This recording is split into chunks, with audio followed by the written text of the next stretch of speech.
6:22.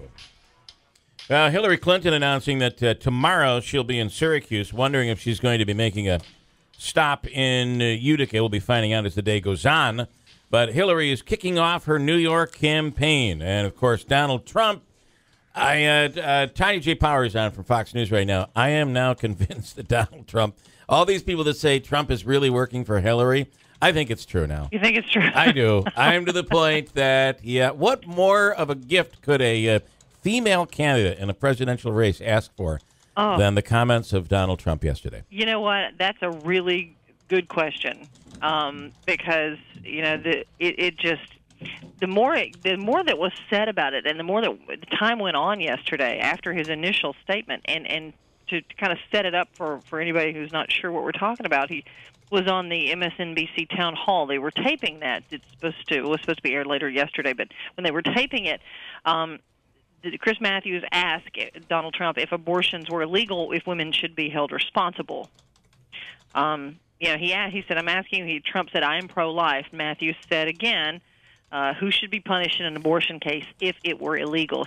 Trump said, there has to be some form of punishment, and Matthews asked him for the woman, and Trump said, yeah, adding later that it would have to be determined, that punishment would.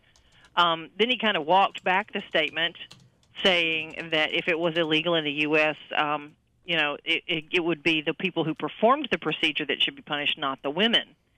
And like you said, if your rival is quite possibly going to be a woman, if you're the nominee in November, that's just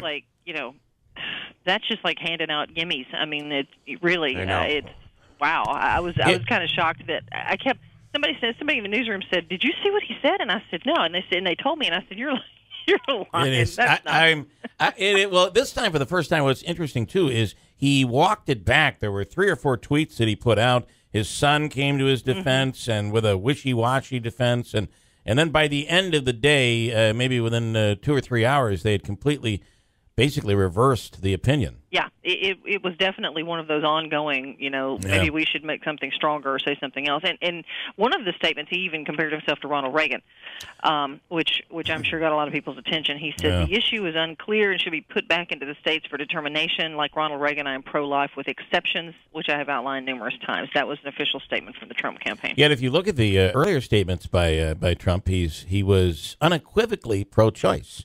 So this, when it goes back, of course, he had much more hair back then, I guess. Okay, so what does Hillary do with this? I almost think that a comment like this could help Hillary in New York. The flavor here seems to be that, I don't know, that Bernie Sanders might give her a run for her money here in New York coming up in a couple of weeks. Well, I was at the Hillary rally yesterday. And matter of fact, I was at her rally when she kicked off her campaign on Roosevelt Island months ago. So it was interesting to kind of get the difference in things from then to yesterday. Yeah. Because I've spent most of my time covering Trump and Cruz, in the thick of things since the Iowa caucus. But to talk to the crowd, and I talked to the ones, and it was held at the Apollo Theater. I mean, you really couldn't get much more New York than what was going on yesterday. They had Chuck Schumer brought her out. She talked about, the pile and 9/11 and the recovery, and thanked the first responders, and talked about her work as a senator in New York. I mean, it was very, very, it was tailored to the home crowd, and they loved it. Yeah. She'll be in Syracuse. It looks like tomorrow. Maybe making a stop here in Utica, but this was her territory when she was senator. This should be a home field advantage for her.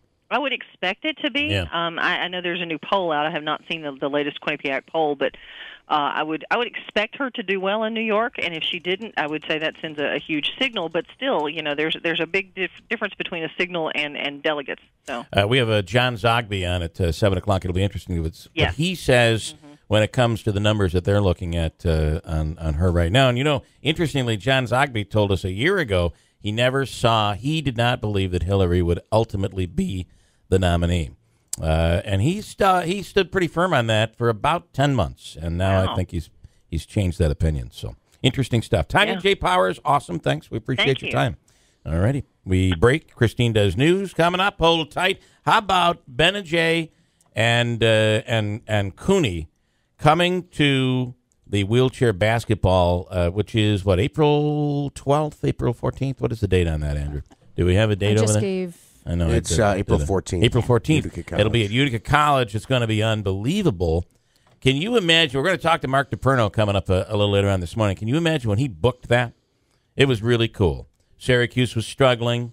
They plummeted through the ACC tournament, and everybody's like probably one and out. They might not even get into the tournament. But still, it'll be kind of cool to have Cooney and Benajay, the two seniors. It'll be kind of, and then what happened? Here they are playing in the Final Four. What a lucky booking for Mark DePerno. We're going to talk to him coming up in the 7 o'clock hour as well. Hold tight. Coming back at WIBX.